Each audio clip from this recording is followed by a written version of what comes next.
Hi friends, welcome to ತನು ಸ್ವಯಂ ಅಡುಗೆ. ಇವತ್ತಿನ ದಿನ ಒಂದು ಸೂಪರ್ ಟೇಸ್ಟಿಯಾಗಿರುವಂಥ ಈವ್ನಿಂಗ್ ಸ್ನ್ಯಾಕ್ಸ್ ಮಾಡೋದು ತೋರಿಸ್ತಾ ಇದ್ದೀನಿ. ಮಕ್ಕಳು ಸ್ಕೂಲಿಂದ ಬಂದ ತಕ್ಷಣ ಹೊಟ್ಟೆ ಹಸಿವು ಅಂತಿರ್ತಾರೆ. ಆ ಟೈಮಲ್ಲಿ ಮಾಡಿಕೊಡಿ, ತುಂಬ ಈಸಿಯಾಗಿ ಮಾಡ್ಬೋದು. ಬನ್ನಿ ಹೇಗೆ ಮಾಡೋದು ಅಂತ ನೋಡೋಣ. ನಾನೊಂದು ಮಿಕ್ಸಿಂಗ್ ಬೌಲ್ಗೆ ಒಂದು 2 ಮೊಟ್ಟೆಯನ್ನು ಹಾಕ್ಕೊಳ್ತಾ ಇದ್ದೀನಿ. ಕ್ವಾಂಟಿಟಿ ಜಾಸ್ತಿ ಬೇಕಾದರೆ ಮಾಡ್ಕೊಳ್ಬೋದು. ನಾನಿಲ್ಲಿ ಒಬ್ಬರಿಗೆ ಮಾತ್ರ ಮಾಡ್ಕೊಳ್ತಿರೋದ್ರಿಂದ 2 ಮೊಟ್ಟೆ ಸಾಕಾಗುತ್ತೆ. ನೀವು ಸ್ವಲ್ಪ ಜಾಸ್ತಿ ಕ್ವಾಂಟಿಟಿಯಲ್ಲಿ ಮಾಡ್ತೀನಿ ಅಂದರೆ ಒಂದು 4ರಿಂದ 5 ಮೊಟ್ಟೆ ಬಳಸಿ ನೀವು ಮಾಡ್ಕೋಬೋದು. ಈಗ ನೋಡಿ 2 ಮೊಟ್ಟೆ ಹಾಕಿದ್ದೀನಿ. ಹಾಗೆ ನೋಡಿ ಇಲ್ಲಿ ಒಂದು 1/4 ಕಪ್ ಆಗೋಷ್ಟು ಹಾಲನ್ನು ಸೇರಿಸ್ಕೊಳ್ತಾ ಇದ್ದೀನಿ.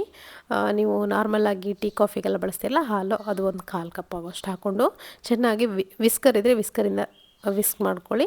ಇಲ್ಲಾಂದರೆ ಈ ಥರ ನೋಡಿ ಫೋರ್ಕ್ ಸ್ಪೂನಿಂದ ಚೆನ್ನಾಗಿ ಈ ಥರ ವಿಸ್ಕ್ ಮಾಡಿಕೊಂಡ್ರೆ ಎಲ್ಲ ಮಿಕ್ಸ್ ಆಗುತ್ತೆ. ಹಾಲು ಜೊತೆಗೆ ಮೊಟ್ಟೆ ಏನಿದೆ ನೋಡಿ ಚೆನ್ನಾಗಿ ಮಿಕ್ಸ್ ಆಗುತ್ತೆ.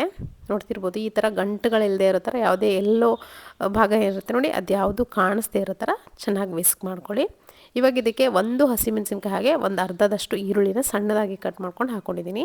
ಸ್ವಲ್ಪ ಕೊತ್ತಂಬರಿ ಸೊಪ್ಪು, ಹಾಗೆಯೇ 1 ಪ್ಯಾಕೆಟ್ ಚಿಲ್ಲಿ ಫ್ಲೇಕ್ಸನ್ನು ಹಾಕ್ಕೊಳ್ತಾ ಇದ್ದೀನಿ. ಮನೇಲಿ ಚಿಲ್ಲಿ ಫ್ಲೇಕ್ಸ್ ಸಪ್ರೇಟಾಗಿದ್ದರೆ ಸಪ್ರೇಟಾಗಿ ಹಾಕ್ಕೊಳ್ಳಿ, ಇಲ್ಲ ಅಂದರೆ ಏನು ತೊಂದರೆ ಇಲ್ಲ, ಸ್ಕಿಪ್ ಮಾಡ್ಬೋದು. ಹಾಗೆಯೇ ಇಲ್ಲಿ ಗರಂ ಮಸಾಲ ಅಥವಾ ಚಿಕನ್ ಮಸಾಲ ಹಾಕ್ಕೋಬೋದು ಇಲ್ಲಿ. ಹಾಗೆಯೇ ರುಚಿಗೆ ಎಷ್ಟು ಬೇಕಷ್ಟು ನೋಡಿಕೊಂಡು ಉಪ್ಪನ್ನು ಸೇರಿಸ್ಕೊಂಡು ಚೆನ್ನಾಗಿ ವಿಸ್ಕ್ ಮಾಡ್ಕೊಳ್ಳಿ. ಹಸಿಮೆಣಸಿನ್ಕಾಯಿ ನಿಮಗೆ ಮಕ್ಕಳು ತಿನ್ನೋಕ್ಕೆ ಇಷ್ಟಪಡಲ್ಲ ಅಂದರೆ ನೀವು ಅಚ್ಕಾರದ ಪುಡಿ ಕೂಡ ನೀವು ಇಲ್ಲಿ ಬಳಸ್ಬೋದು. 1 ಟೀ ಸ್ಪೂನ್ ಆಗೋಷ್ಟು, ಅಥವಾ ನಿಮ್ಮ ಮಕ್ಕಳು ಎಷ್ಟು ಖಾರ ತಿಂತಾರೋ ಅಷ್ಟನ್ನು ನೋಡಿಕೊಂಡು ಅಚ್ಕಾರದ ಪುಡಿ ಬಳಸ್ಬೋದು. ಇದು ಅಷ್ಟೇ ಚೆನ್ನಾಗಿ ಮಿಕ್ಸ್ ಮಾಡ್ಕೊಂಡಾದ್ಮೇಲೆ ನೋಡಿ ಎಲ್ಲ ಹೊಂದ್ಕೋಬೇಕು. ಈರುಳ್ಳಿ ನಾವೇನೇನು ಹಾಕಿದ್ದೀವಲ್ಲ ಮಸಾಲೆಗಳು ಎಲ್ಲವೂ ಕ್ಲೀನಾಗಿ ಮಿಕ್ಸ್ ಆಗಬೇಕು. ತುಂಬ ಸಿಂಪಲ್ ಮಸಾಲೆಗಳನ್ನ ಹಾಕಿ ಮಾಡ್ಕೊಳ್ಳೋದ್ರಿಂದ ತುಂಬ ಚೆನ್ನಾಗಿ ಬರುತ್ತೆ ಈ ಸ್ನ್ಯಾಕ್ಸು. ನೋಡಿ ಚೆನ್ನಾಗಿ ವಿಸ್ಕ್ ಮಾಡ್ಕೊಳ್ತಾ ಇದ್ದೀನಿ. ಮಾಡ್ಕೊಂಡಾದ್ಮೇಲೆ ನೋಡಿ ನಾನಿಲ್ಲಿ ಒಂದು 4 ಸ್ಲೈಸ್ ಆಗೋಷ್ಟು ಬ್ರೆಡ್ಡನ್ನು ತೊಗೊಂಡಿದ್ದೀನಿ. ನೋಡ್ತಿರ್ಬೋದು, ನೀವು ನಾರ್ಮಲಾಗಿ ಬ್ರೆಡ್ ಯಾವತ್ತು ಬ್ರೆಡ್ ತರ್ತೀರೋ ಆ ಬ್ರೆಡ್ಡಲ್ಲೇ ಮಾಡ್ಕೊಳ್ಳಿ. ನಾನಿಲ್ಲಿ ವೈಟ್ ಬ್ರೆಡ್ ತೊಗೊಂಡಿದ್ದೀನಿ. ನೀವು ಬ್ರೌನ್ ಬ್ರೆಡ್ ಇದ್ದರೆ ಬ್ರೌನ್ ಬ್ರೆಡ್ ಯೂಸ್ ಮಾಡಿ. ಡಯಟಲ್ಲಿರೋರು ಬ್ರೌನ್ ಬ್ರೆಡ್ಡನ್ನು ಬಳಸಿದ್ರೆ ಇದೊಂದು ಡಯಟ್ ಬ್ರೇಕ್ಫಾಸ್ಟ್ ಅಂತ ಹೇಳ್ಬೋದು ಬೆಳಗ್ಗೆ. ಸೊ ಇವಾಗ ನೋಡಿ ತವೆ ಕೂಡ ಕಾಯಕ್ಕಿಟ್ಟಿದ್ದೀನಿ. ತವೆಗೆ ಎಣ್ಣೆ ಗ್ರೀಸ್ ಮಾಡ್ಕೊಂಡಿದ್ದೀನಿ. ಇವಾಗ ಒಂದು ಸತಿ ಆದರೂ ನೀವು ಡಿಪ್ ಮಾಡ್ಕೋಬೋದು, 2 ಭಾಗ ಆದರೂ ನೀವು ಡಿಪ್ ಮಾಡ್ಕೋಬೋದು.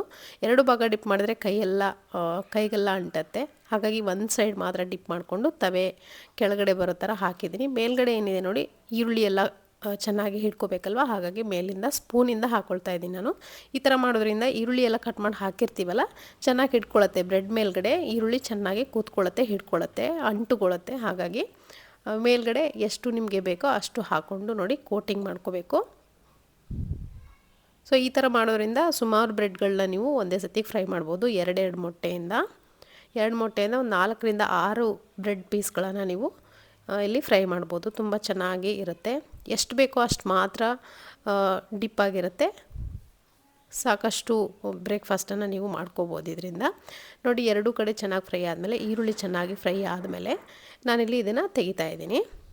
ಥಟ್ಟಂತ ಮಕ್ಕಳು ಬಂದ ತಕ್ಷಣ ಏನಾದರೂ ಹಸಿವಾಗಿರ್ತಿರುತ್ತಲ್ಲ, ಅವಾಗ ಕೇಳ್ತಾರಲ್ಲ, ಅವಾಗ ಥಟ್ಟಂತ ಮಾಡ್ಕೊಂಬಿಡು. ಒಂದು 10 ನಿಮಿಷ ಬ್ರೆಡ್, 1-2 ಮೊಟ್ಟೆ ಇದ್ದರೆ ಸಾಕು, ಒಂದು 4 ಬ್ರೆಡ್ ಇದ್ದರೆ ಸಾಕು, ಥಟ್ಟಂತ ಮಾಡ್ಕೊಂಬಿಡ್ಬೋದು. ಟೇಸ್ಟ್ ಕೂಡ ಅಷ್ಟೇ ಚೆನ್ನಾಗಿರುತ್ತೆ.